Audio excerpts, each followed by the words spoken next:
This is the Throstle Club with Norman Bartlam and Bob Downing. Hello and welcome to the second edition of the Throstle Club. It's the programme all about the long and fabulous history of the greatest team in the land, West Bromwich Albion, and we're taking a look back at events from days gone by with a particular emphasis on this month in history, so it's all about mainly things that have happened in June.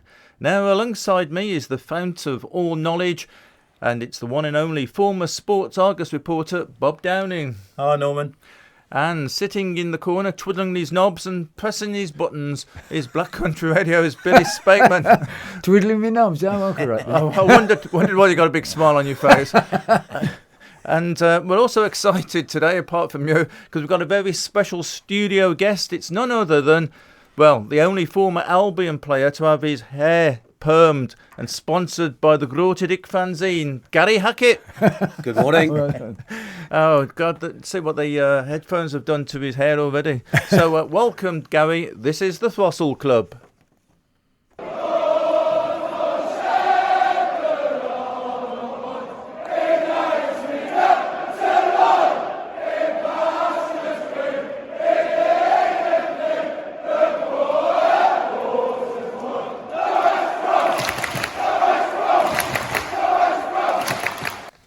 So welcome then to the programme, and also today we'll be talking to this man coming up who's got a proud Albion record.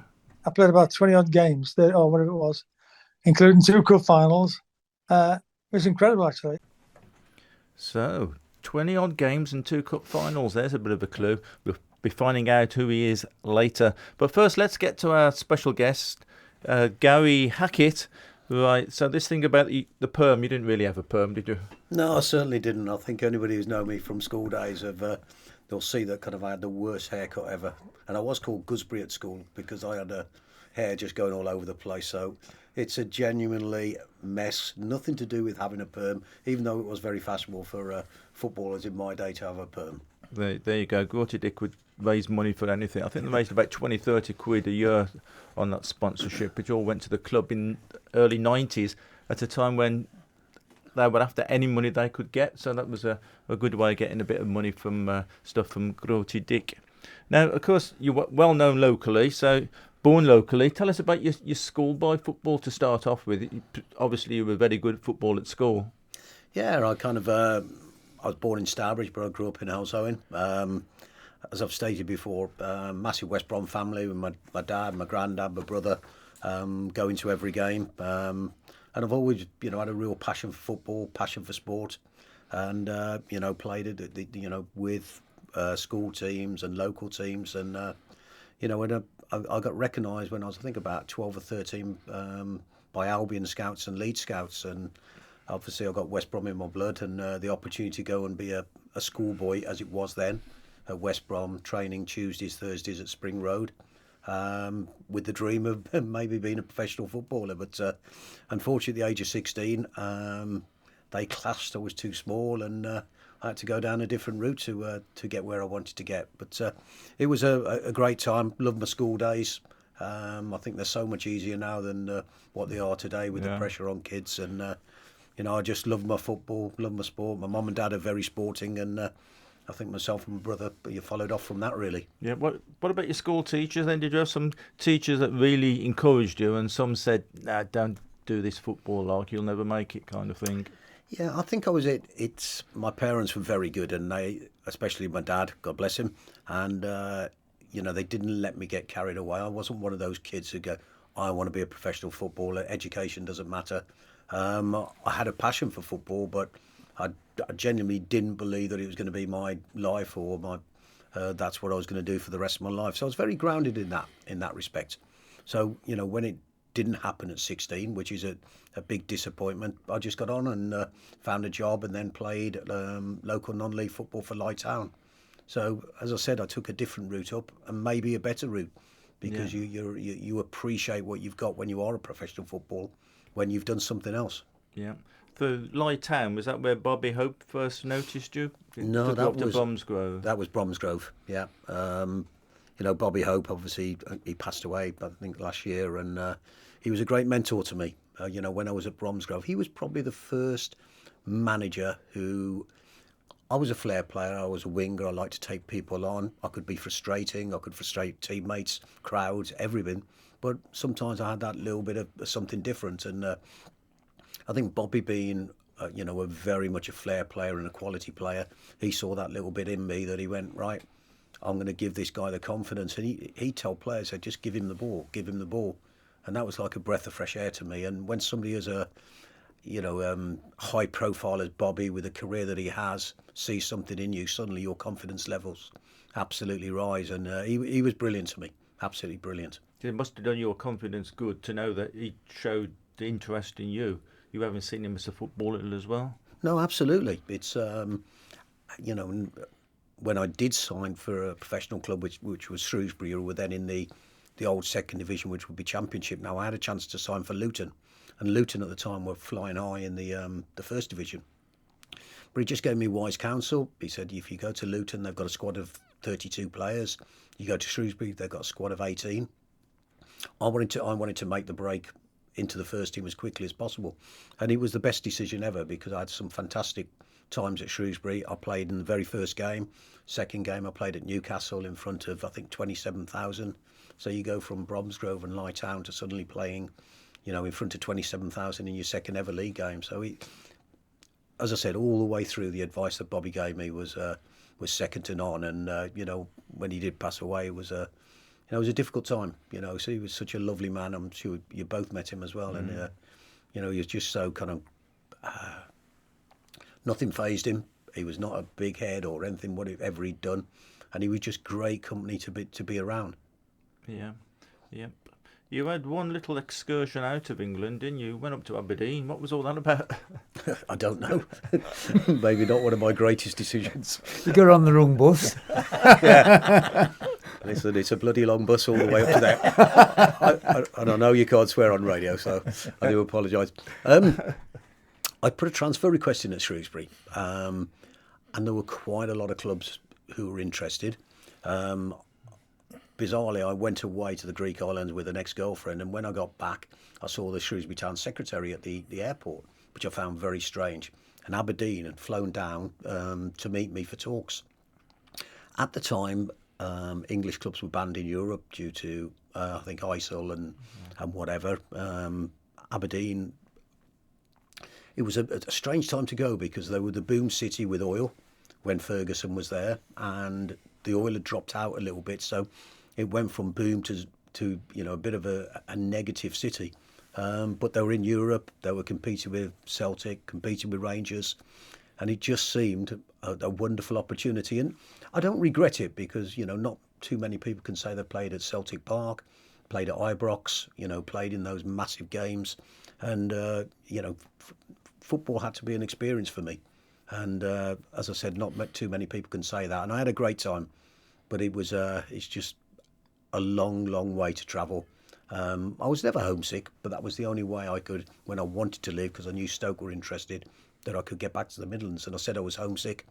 It wasn't true, but sometimes you have to use all your ways to get what you want. And that was the only way I was going to get out of Aberdeen, by saying that, I was missing everybody. I don't feel comfortable. And that wasn't the point. It was just my way of getting out because Stoke were a great football club. Very similar to the Albion. I've always stated that. Yeah, you had quite a good time at Stoke City. That was the club you were there for the longest period of time, I think, wasn't it? Shrewsbury was the longest. But then I had 2 years. Bizarrely, my first game for Stoke, I broke an ankle, even though it was an old injury. Then the following season, I played all 46 league games, which takes some doing to play all 46. And I absolutely loved my time there. I loved playing at the old Victoria ground. Some great lads, good teammates. And I really enjoyed playing for Mick Mills. He was one of those managers, again, a little bit like Bobby Hope, very down to earth, very grounded, gave you great advice. And, it was a wonderful time at Stoke, I've got to say. Mick Mills was the former England player as well, so he's got prestige, hasn't he? Well, I think he was England captain at maybe the 1982 World Cup. Sure, Bobby, you kind of with your vast knowledge, will maybe. I think he was, yeah. I think he was, yeah. Quite possibly would have been, yeah. Now, talking with vast knowledge, we'll talk about your Albion career in a bit, but vast knowledge brings us nicely on to our quiz of the week. Oh, now, we good. could do with a jingle, but we haven't got one yet, so we'll All right. just say quiz of the week or something like that. There we go. What could be better than that? Billy, keep score me, mate. Okay. Can you do that? Can you Yeah. get your socks off, because we're going to go up to 10 here. This is going to be Oh my embarrassing. God. So all things that have happened in Albion's this history between- related is this to between June. Gary so and Bob between then? Gary and Bob. Okay, here we go. Okay, so I'm not one for springing things on people, obviously. but No, here we go. no, of course not. Okay, so we haven't really got any buzzers here, so because this is a cheap and cheap all this, so you can make your I own could have bought buzzers me if you kazoo like. if you'd have No, told you me. could have done it if Yeah, I if could have only. Okay, here we go then. Number one, shout out the answers. In June of 2002, who did Jeremy Peace replace as chairman? Thompson. Evans. Thompson. Yeah, Paul Thompson, but actually it was Clive Stapleton, because Thompson had actually resigned, but Thompson was acting chairman at the time. So I'll give you that Give one. him a point. Yeah. Right, 1982 World Cup finals, which we almost just mentioned, didn't we? Former Albion man scored for England in one game after 27 seconds. Brian Robson. Brian Robson. Oh, is There we that go. Gary? That's Gary Hey, again. Come He's a on, big Bob. quick, ain't he? Right, Bob was just trying to write it down in shorthand. shorthand. Right, so this is radio, so you talk rather than write it down. You say, Yeah, Bob, now, all can you right, not- all right, you know, yeah. the journo bit out. Okay, number 3. Which Whalley-born Albion midfielder is 60 this month? Lyndon Hughes. Colton Palmer. No. Oh, it might be, but I'm talking about Wayne Faraday. Wayne Faraday, yes, well done. Ooh. Gary again. Now Lyndon Hughes would be Lyndon Lyndon Hughes would be Is- 70 is- plus. is 70, Oh, would he? Yeah, he would he's be, only- Yeah, he's because a- we played when we played. Yeah. Yeah. There's a I medic lad as I actually well, played think. with Wayne in the same You did? side, so Yeah. I'd have a rough idea with his age. I knew he was the 60s. Yep. Okay, number 4. In June 1975, who became Albion's first ever player manager? Johnny Giles. Johnny Giles. That's an easy one. Hi, mate. Tell you, Bob, he's, you Again. can tell he's a winger. Yeah. Right. Nipped in there. Okay, right. Pause for a few seconds on this then, Gary. Right, here we go. Right, number 5.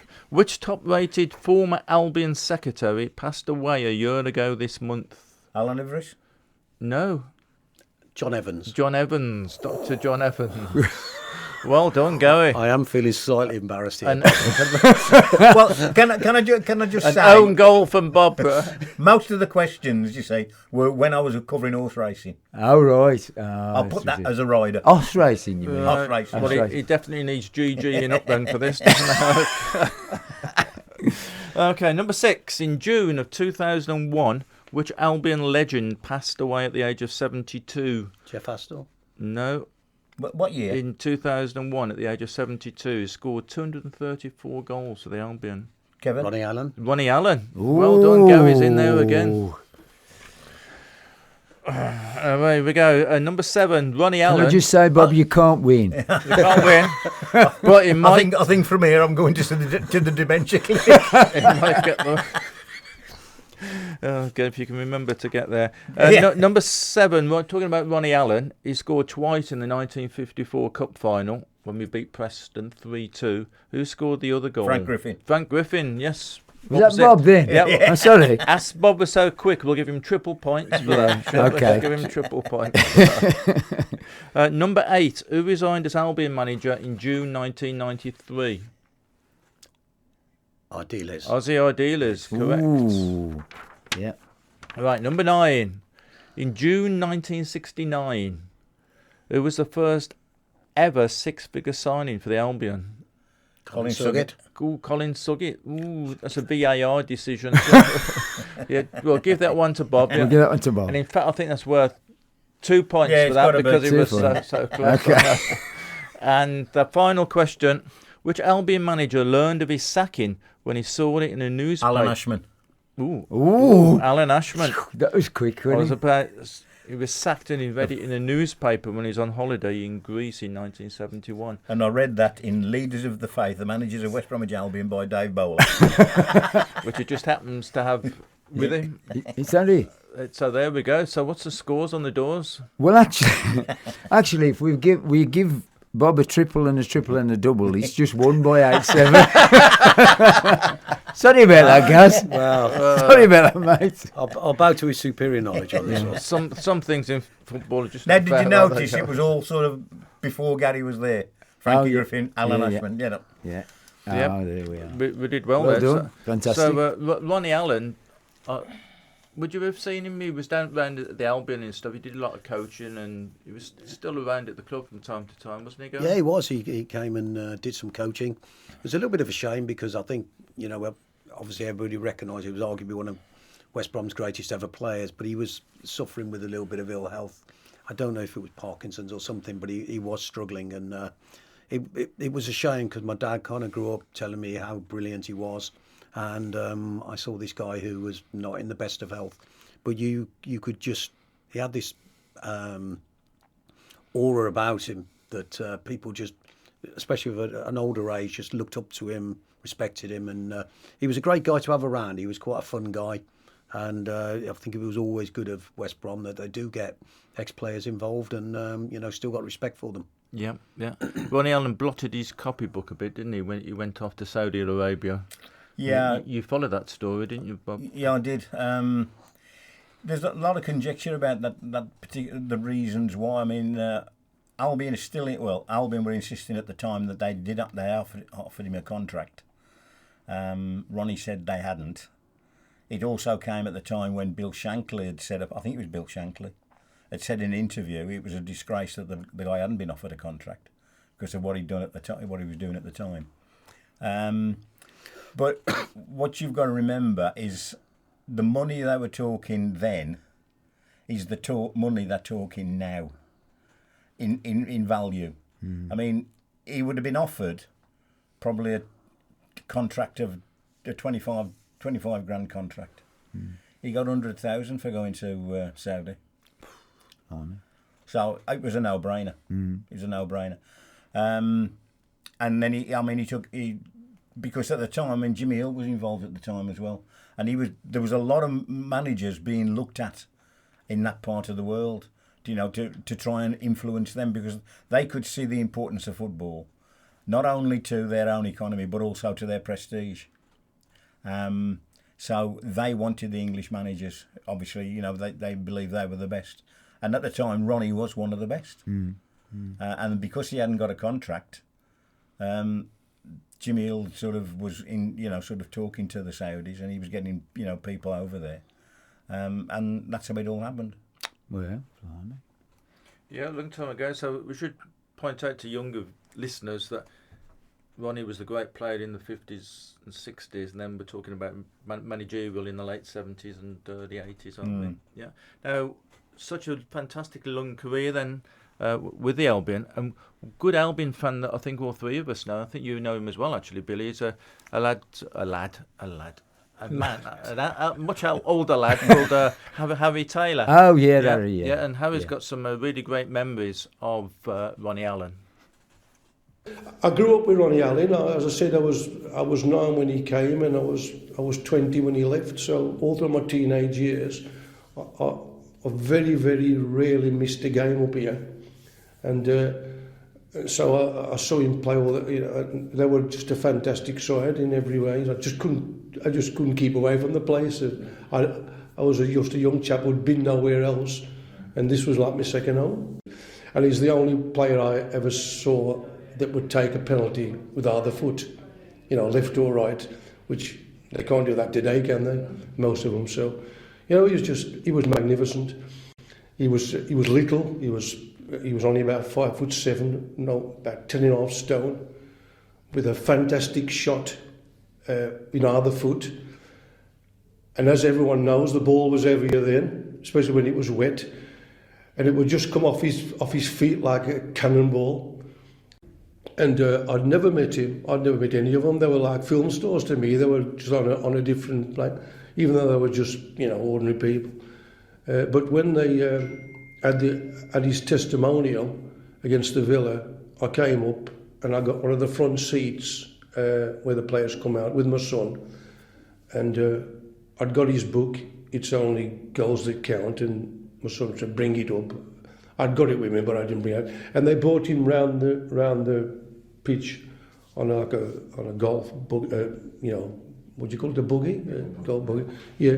And he was ill at the time. I think he was suffering with dementia a bit.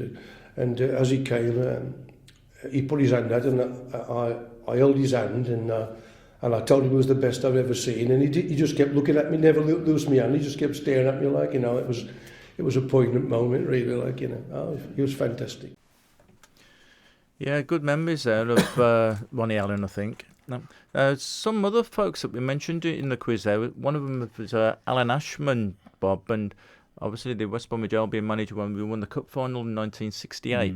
And he's, at one stage before that, he was a chicken farmer, wasn't he, up in Cumbria? He never lost that tag, did he? No. Every time you saw a story about Alan Ashman, they always referred to him as a chicken farmer.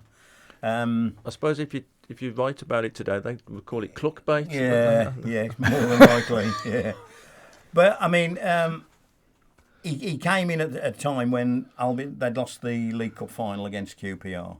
Will we ever forget that? I wish I could. And he was a completely different character to Jimmy Hagan.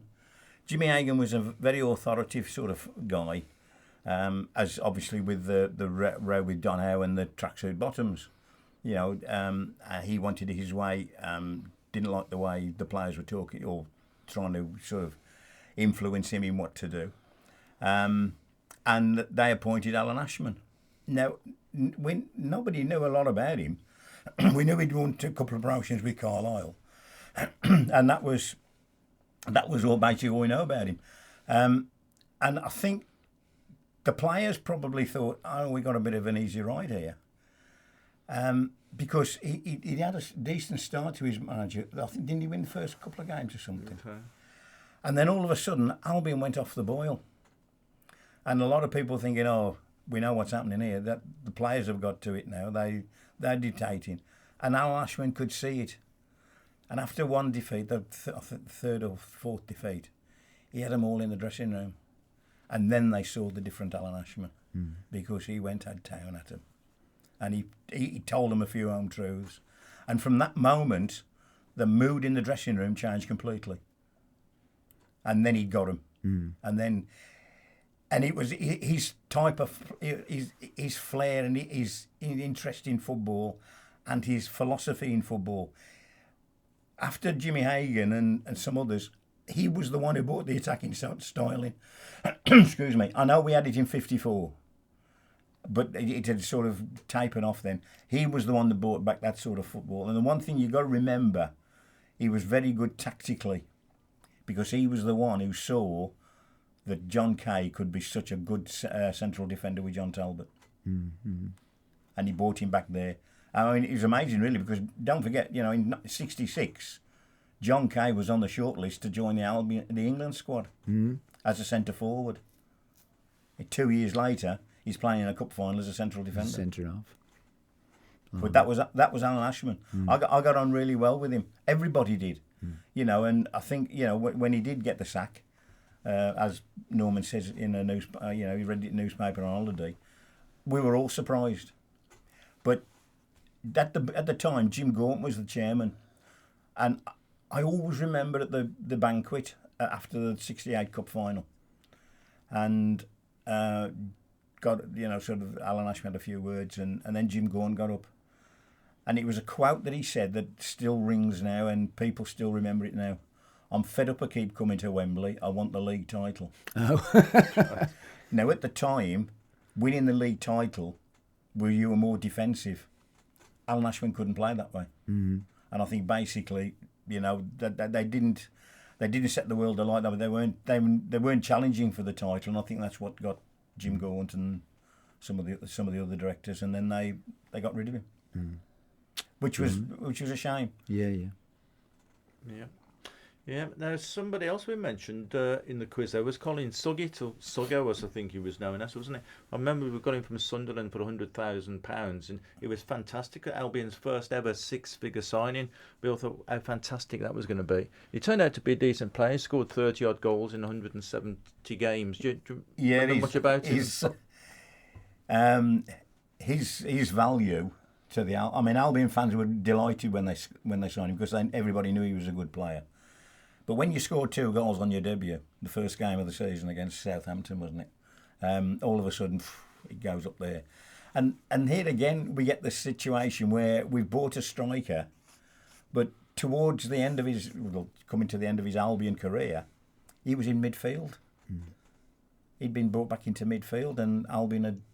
I remember looking at some records, and actually the guy who was playing with number 9 on his back was Dickie Criswicky. You know, who was an out-and-out winger. So, you know, quite how that was working out, I don't know. But, yeah, he was a good player, and he's obviously involved in that infamous Leeds offside goal, because he was the one that the linesman had flagged. And the Ray Tinkler, who was the referee at the time, said much later on, and I read it in a magazine article recently, that the reason he allowed play to go on is because Colin Suggett, I think, realised what was going on, and he went back. If he'd have gone running with Tony Brown, the goal wouldn't have stood. But he went back. Yeah. And it was Jeff Hassel who followed Tony Brown up and then put the ball in the net. So there was so much commotion over that incident at the time, wasn't it? They still talk about it now. Yeah. I mean, I was at a do with Johnny Giles, and it's still the question Albion fans ask Johnny Giles about that particular incident, and they haven't forgotten it. It's there all the time now. I mean, in the same way as that Albion fans never forget what Leeds fans did with the season we put them down, when we had the police horses running on the pitch because they almost wrecked the ground. Well, they did wreck the ground. They were trying to get onto the pitch to get the game abandoned, because there was some talk afterwards that this had been the plan. If they were losing, they were going to try and get the game abandoned and have it replayed somewhere, you know, another time. But it never worked. I mean, I think they finished the game eventually. But I can't remember which Albion player it was now. But I always remember him saying to me, he said, I'd got the ball. He said, I was going towards their goal. And he said, and I thought, blimey, I got the entire Leeds team after me. And he looked round and it was a police horse.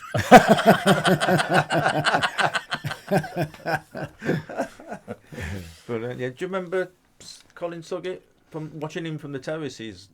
Yeah, I do. It was one of my early days in supporting the Albion and going up. But I think he did come, as Bob said, with a big reputation, spending a lot of money. He probably just didn't quite hit the heights, I believe, that we all expected, and maybe I didn't know about that start. And also, he's an attacking midfielder, stroke forward, and we had Tony Brown. And I think when you try and compare Colin Suggett to the heights that Tony Brown got to, maybe the comparison between the two of them, Bomber Brown was streets ahead of him, I'm afraid. And I think he suffered in that comparison around the same time of playing together. So, but I do remember him, and he had a decent career. But maybe I think we all expected just that little bit more, if I'm being honest. He was very much in the same way as David Mills, wasn't it? Yeah, I mean, there was big money paid for David Mills. He got a great reputation at Middlesbrough, and it never really came off, did it? There's been a few of them. You know, Peter Barnes was another one that we thought he was going to come in and kind of tear the place up, and he was a bit of a disappointment, same as David Mills was. But that happens in football. You're not going to get them all right. Even Ferguson, arguably the greatest manager, he's going to sign some duff ones, but you've just got to hope you have more decent ones than poor ones. Yeah. Yeah, I suppose would have been difficult for these players at that time to have that big money tag hanging over them, I suppose. So that may well have affected their form and confidence. Well, yeah, in a way, Norman, the press were to blame for that, because we never let them forget it. I mean, whenever you're doing a piece about Colin Suggett or David Mills, you're sort of, instead of saying the Albion striker David Mills or the Albion midfielder David Mills, you'd say the £650,000 signing David Mills. Yeah. So basically, every time you were talking about him, or somewhere in the story where you were writing about Suggett or David Mills or any of the others, somewhere in that story would come in the fact that how much they cost. So in a way, we were to blame, because we were reminding everybody all the time how much we'd paid for him, and the pressure was building up, sort of on them as well. Yeah. I think you've got to accept them. If you look at players for today, they get judged on what they get paid. And you go, well, he's not playing very well for somebody who gets paid £100,000 a week. Yeah. But if anybody offers you £100,000 a week, you're going to be a fool not to accept it. And I would. So it's like you're going back to the Saudi thing. Yeah. If somebody offers you ridiculous money and you can look after your family for the rest of their lives, you're going to take it. So it's an area where it doesn't work for me. I don't like mentioning Villa players, but when you look at Jack Grealish, they judge on how well he plays because somebody's paid 100 million for him, rather than just judging him on what a very, very good player he is. So it's a grey area with wages and what it costs for players that come in. Yep. Now, one other person that was mentioned in the quiz sadly passed away 12 months ago this month was Dr. John Evans, the Albion secretary. And for most fans, because they don't really know how good the secretary is or what the secretary does, but John Evans' record at the Albion was second to none, other than the Everest family, which had obviously preceded him over the years. And one person that remembers Dr. John Evans really well is Simon Wright, who used to write the Albion fanzine Grotti Dick. And as a result of that, he was always in touch with him to find out different things that were happening at the Albion and to clarify various points. And he's got a good appreciation here of Dr. John Evans. Dr. Evans, yeah, I suppose you might describe him as old school now. It's a fairly horrible phrase, but he was always there to help. When you're a fanzine editor, you do get these mysterious scenarios. You get half a story, and you get people writing in saying, this is wrong, this is wrong, this is wrong. And yeah, you can just go and slap it down as is, but if you're going to do a fanzine properly, you want a rounded picture. And Dr. Evans was probably the only guy at the club who was willing to actually entertain me. I'd send in this query, this fact, this whatever, and all credit to the guy, he would reply in great detail. I mean, he was such a comprehensive explainer of things, and by doing so, it changed how I put the fanzine out, and it changed many people's perceptions of the football club, which is, well, you'd like to think that's really, really important. There are some people you can't reach, but most people are rational. If you can give them a rounded explanation as opposed to just a wild accusation, then it makes all the difference in the world. And Dr. Evans was the only person at the club who was willing to bear with me and respond in a comprehensive adult manner. So I would always remember him for that. This is the Throstle Club with Norman Bartlam and Bob Downing.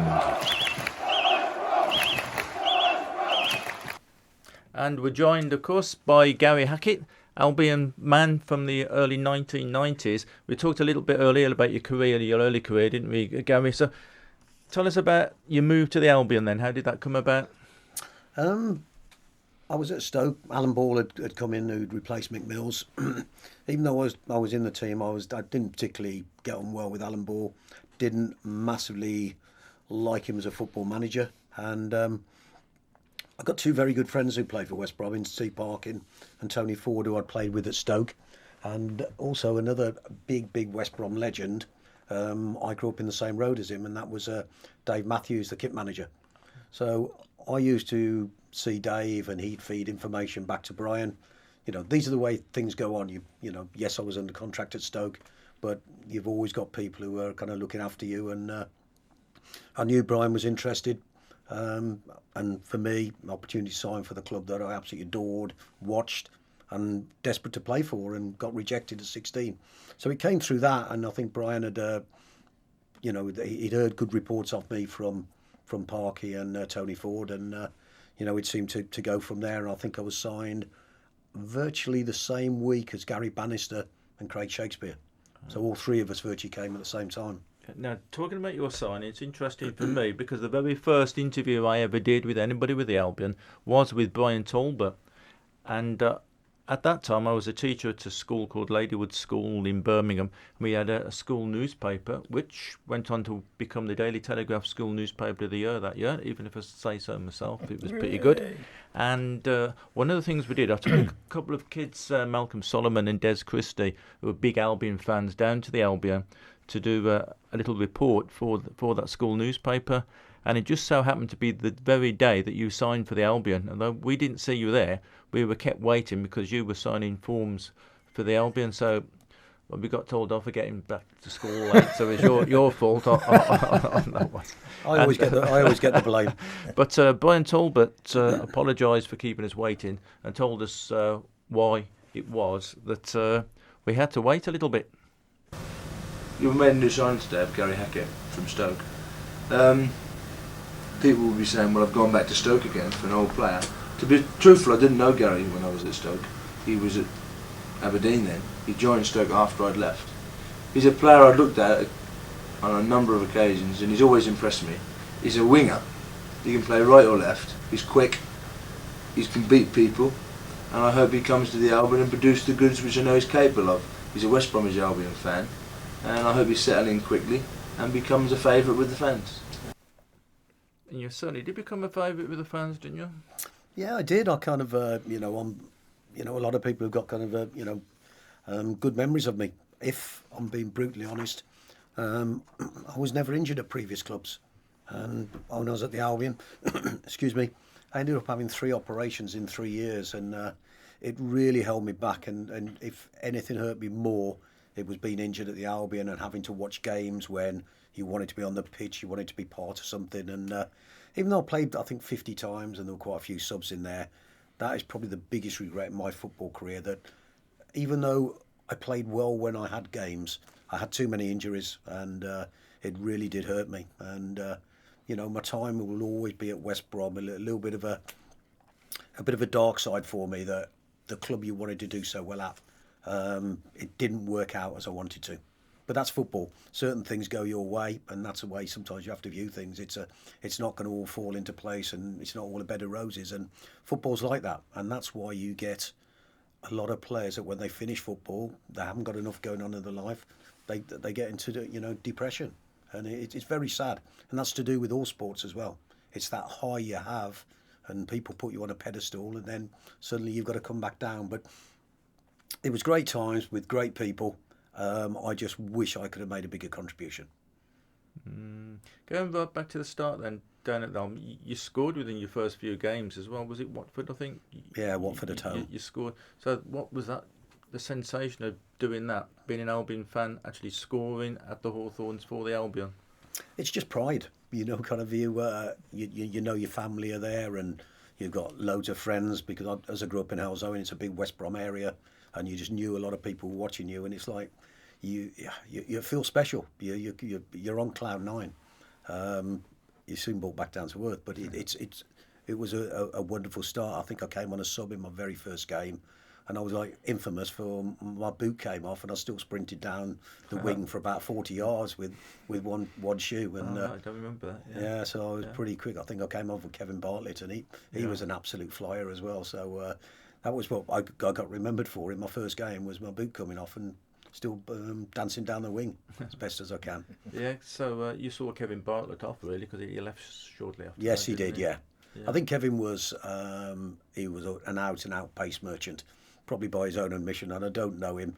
He wasn't the greatest footballer in terms of touch and technique, but the kid could run. But I was a little bit different to that. I'd like to think that I was, I was good with the ball at my feet. I could, I had good skills. And as I said, it was very, very frustrating. Brian Talbot was great. He was he obviously got the job on the back of a wonderful run as caretaker manager. Sometimes people have to be careful with that because you're on a high. But his enthusiasm for football, I'm sure if you spoke to him today, he'd talk to you as if he's still playing. And it was a good time at the start. Obviously, it did petered out for him very quickly, culminating in the Woking game, which I'm pretty sure was his last ever game as manager. Certainly was. Oh, at that time, of course, his assistant was none other than Sam Allardyce, wasn't it? Yeah, he was. I mean, going back to that day when I signed on the first day, and then he said, "Oh, by the way, you're training," and Sam was taking the reserves, and I think the first team had the day off on that day, and I'm trying to think of the place where we trained. Can't think. It's somewhere in Smethwick anyway. In a Spring gym. Road. No, not Spring Road. GKN. It was GKN. Yeah, GKN, they had a gym there. They had a football pitch at the front. That's right. Yeah. So we went down there, and I've got good memories of Big Sam. I think people think he's a bit of a fossil. They think he's old-fashioned in his way, but he was streets ahead of so many people with dietitians, fitness people. He was doing it 30 years ago when it had never been heard of. And, you know, he was a very, very shrewd man, Sam. And he's very underrated in what he gives to a football club, in my opinion. Yeah, well, that's interesting. You should say that. Yeah, especially the way it's turned out now, coming the big I am at Leeds and failing abysmally. I don't think you can really blame Sam for that, though. No, I think you can't blame him for Leeds going down. You can blame him for the ego. But people say sort of it's all a bit bravado, isn't it? It's sort of taking the pressure off pressure off the players by being a bit like that, I suppose. Yeah. Oh yeah, I would. That's. I mean, I can only sort of go on when he's at the Albion and whatever. And okay, it didn't work out from the Albion. It obviously not worked out at Leeds, but I think deep down, anybody who saw the way Leeds were playing and the results they were getting, he'd got an almost impossible task there. And then apparently, I mean, I only saw the game on television on Saturday, but when you're fighting for your lives, that Leeds performance was woeful, absolutely woeful. I think when you look at Big Sam's finish in the Premiership, there were signs that we were beginning to turn it around. I think he made some very good signings, and we were, by the end of that league, I know we got relegated, we were a much improved side. And possibly, if it had been given the budget to work with the following season, it could have been totally different to what it is today. Yeah. Going back to the Albion side, then, when you first signed, some good characters in that team, like Stuart Naylor was in goal, wasn't he? Yeah, Stuart was one heck of a keeper, but he was a very, very interesting guy to have a night out with, I promise you that. Yeah, I have heard a few stories. I better not say any more. But he was good company. You know, there were great lads around. Don Goodman was up front when I signed. There was Chris White, who was a very, very good player, Chris White. My mate Bernard McNally, who I was with at Shrewsbury, was there. Tony Ford, Parky. They had some big characters there. And it was the Liberties Wednesday night outs, which were, I don't know if it's infamous or famous, but it's you had to be careful what you were doing there. But it was some good characters, and it was a good time. And there was a lot of local lads there as well, which you don't really get today. There are not many local lads, you know, playing around the West Brom. Yeah. Now, one of the other players of the team at the time was Stacey North. Now, I always thought he got rough justice really from some of the fans. I thought he was probably a better player than he was given credit for. I didn't play too long with Stacey. I mean, one thing he had, which was phenomenal, he had one heck of a throw, and he'd come up for throws. He was just a little bit, a bit one-paced. You know, he was very stiff-legged in the way that he ran, and I think if in a ball chase that he could be found wanting. You know, another one who wasn't the quickest, but he was, for me, a better defender was Gary Strodder. I think Strodder was just a little bit a cut above Stacey North, if I was being honest. Yeah, fine. Now, back in your earlier days before the Albion, you became quite well known for being alongside John McEnroe and another famous sports personality, Severiano Ballesteros.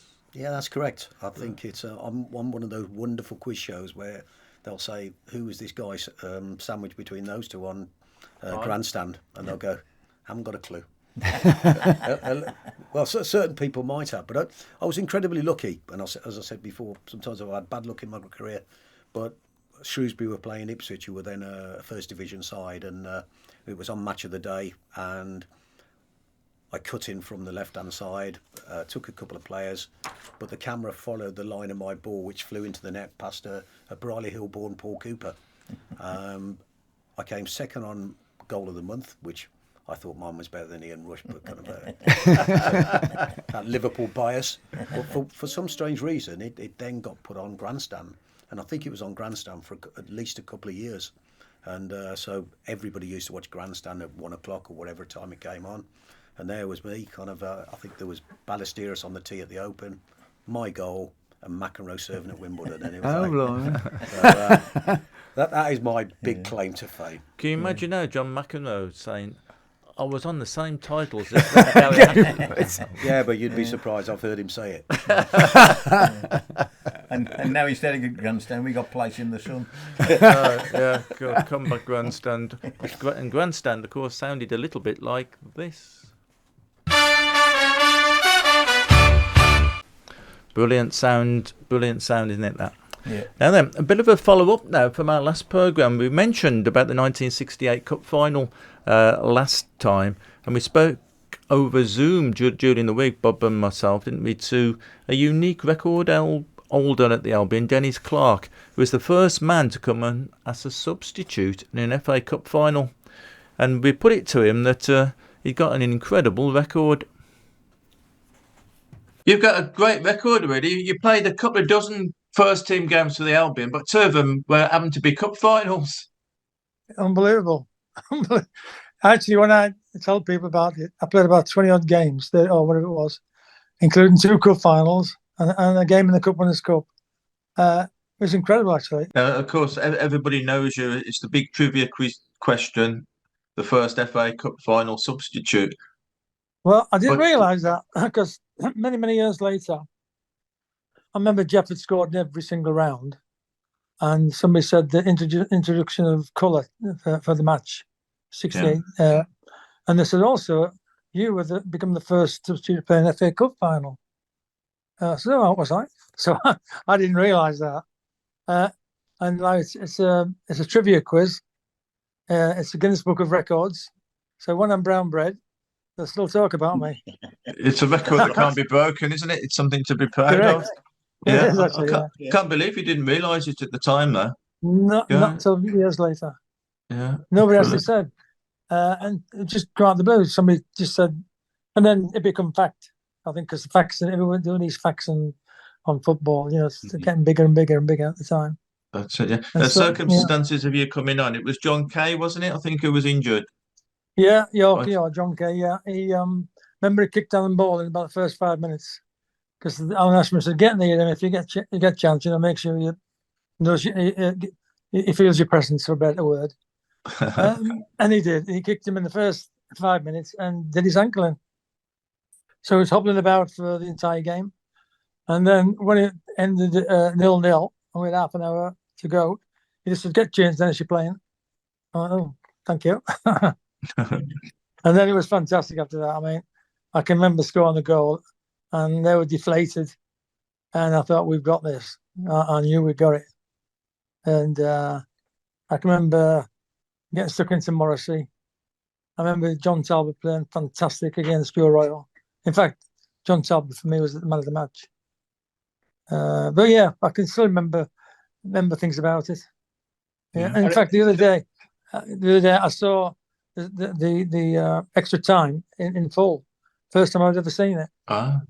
And actually, I saw myself, and I could relate and remember all the little things I did, which wasn't a lot. But the most important thing I remember was saying to myself, do not lose that ball. Every time I got the ball, I made sure that I passed it to somebody. I can remember being in front of their goal, and I could have shot a goal, and I thought, no. And I rolled the ball to Bobby Hope, and we kept the ball. And that was the mentality at the finish.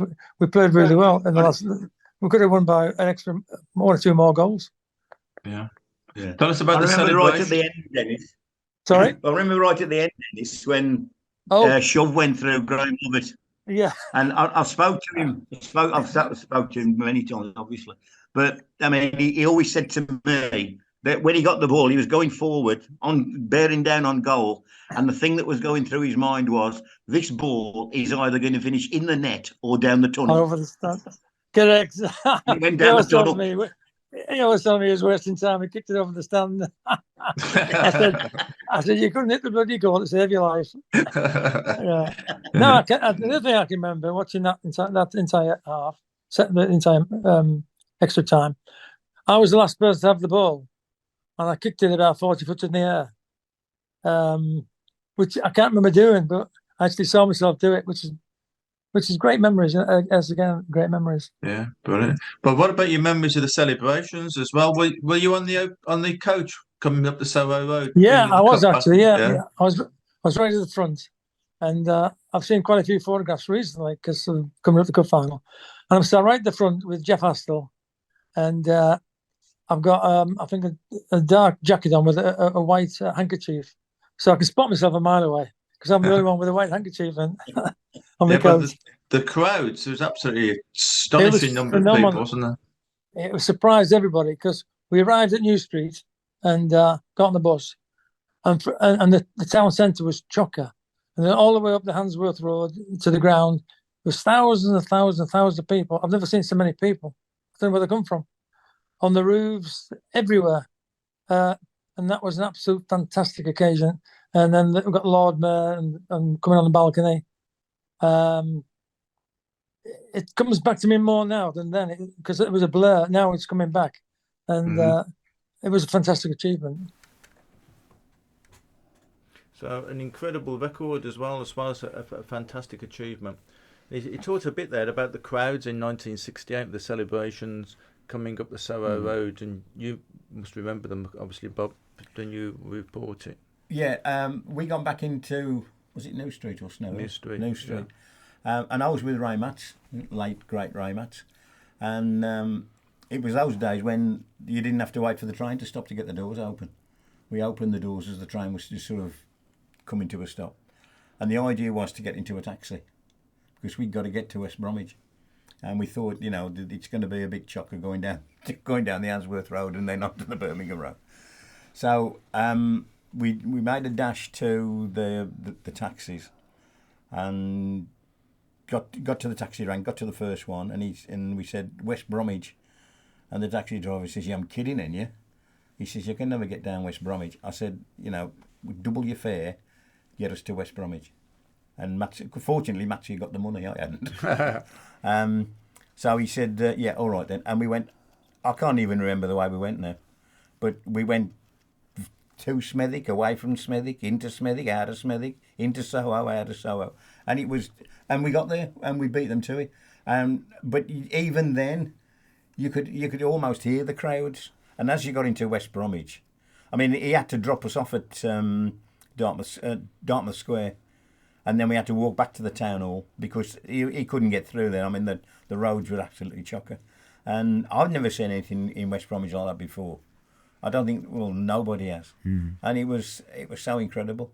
But, yeah, I mean, it was all the way along, all the way from New Street almost.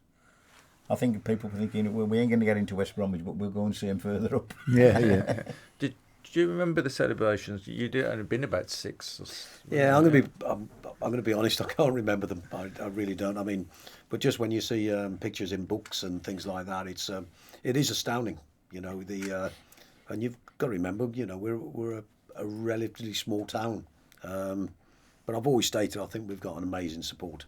I really do. Very localised, passionate support, and through thick and thin, they're always there in large numbers. And I do feel proud being a West Brom fan when you go to games and away games, when you see how packed out it is and the fun that they have. So amazing set of fans. Yeah. So you say the same anybody across the West Midlands really, and of course you've still got good links with fans and groups of people across the Black Country because of your work with Stourbridge, and of course you had a fantastic career at Stourbridge, didn't you? So talk us through a little bit of that. And a lot of people were also very surprised when you did stop in 2019, wasn't it? I think, I'd been there 16 years. I think you have to remember when I first took over at Stourbridge, along with John Ford, who's a good mate of mine, who played for Swansea in the playoff finals. We'd left Bromsgrove, and Fordy said to me, he said, "Gaz, Stourbridge job's up for sale." Sorry, not up for sale, up for grabs. Would you be interested? I went, "No, they're struggling. They've got no money. The bar's not open." It was a really kind of downtrodden football club. And, he said to me, "What are you going to do on a Saturday then? Are you going to go shopping up Maryhill with the wife?" And I went, "Yeah, I'll be there tomorrow." So the interview came very quickly, but, it was when you have the wonderful success that we have, the big FA Cup runs, we had a couple of promotions, you've got to remember where we started from, and that's what makes it extra special. You start a club from the bottom with no money, and eventually it snowballed, and we reached the first time for the FA Cup for, I think, first time in something like 100 years, and we had a great draw. Really, we drew Walsall at home, which is a big local attraction. I think there was 3,000 people there, and it was just from that and some of the days, occasions we had at Stourbridge, it built a football club up, and even in this area it was brilliant, and I so enjoyed the 16 years. But at some point you have to make a decision, and a lot of things had happened at the club. We reached the playoffs. We were due to play Alfchurch at home. A thing happened with another chairman who complained about something. It got delayed. As most people know, Stourbridge Football Club share it with a cricket club. We couldn't play at home, so we got shifted to play at Alfchurch, which at the time was one of the worst grounds in terms of the pitch you can play at. We got beat, and I just thought, I've done my time, and I'm a little bit like that. I'm very, once I've made my mind up, it was made up, and even the chairman, Andy Pountney, Andy Freight, he knew he was not going to change my mind. And it was the right time for me to go, and I don't regret that, one bit. And it gives you other things to do in your life. I'm a lot more involved now on the Ex-Players Association at the Albion. I enjoy all that sort of stuff, and sometimes you got to remember how much you enjoyed it. And if you stop too long, eventually you're going to get the sack off somebody. So maybe it was the right time for me. Well, at the time, I was covering local football and this is no word of a lie, it was a bombshell. When you said you were going to leave in Stourbridge, it was a bombshell. And the first reaction to a lot of people, where's he going? Yeah. We always thought that you were either going to a high class non-league club, or you were going into the Football League, because that's how good they were. To make no mistake about it, that's how good they were. And everybody thought they go in, the higher. But I mean, Gary came out straight away and said, that that was it. There was no other club involved, and that was it. But let me say this, there was a couple of times, you come off the phone with him and you think, oh, I'm glad I've got Gary Hackett, because he used to give me some great lines. A lot of the times, he was a type of manager that you, as a reporter, you dream about communicating with. Thanks, Bob. Thanks, mate. Appreciate it. Brilliant, yeah. Have you ever thought of going back into management? Not now. As I said, I enjoy my life. I get to go skiing. I get to go on, just been to Bologna and watched AC Milan play Bologna. So you could never do that. It's and as well as running my own business, which is just in Kings Spinford down the road. So what do you do then? We manufacture chemicals for the food industry and automotive industry. So that takes up a lot of my time. I enjoy work, and as I said, I enjoy having the choice. And that's one thing you never have in football, is choice. You can't disappear for weekends. And it's so intense. And one of the reasons when we got beat by Alfchurch, your job starts immediately then, because you're getting ready for next season. And I was mentally, and maybe even a bit physically, I wasn't ready to do it. And that's why I knew that I had to get out, because I didn't want to spend the next 2 or 3 weeks speaking to players. Yeah, well, unfortunately, we can't do any more speaking because we're just about to run out of time. I can't imagine how quickly this hour's gone by. I've really enjoyed listening to you and talking to you today. It's been brilliant, hasn't it, Bob? Yeah, it has been. He was, as I said before, he's a good lad. In the Black Country, that's everything. It does. It says everything, doesn't it, for everybody? Yeah, it's fantastic. Yeah. Really interesting sitting here and listening to footy tales. Well, it's interesting for you just sitting there listening, actually. So Gary must have been saying some good stuff, because you were going, oh, yeah. Without a doubt. That's really good. Now, we're going to be back next month, hopefully, with another programme. But send us some feedback on this programme for those of you that have been listening. So on Black Country Radio and Black Country Radio Xtra, and some of it's on my own little website, tntnews.co.uk as well. Brilliant. And watch out for it over on Black Country Radio, because it'll be on one of the evenings as well. This is the Throstle Club with Norman Bartlam and Bob Downing.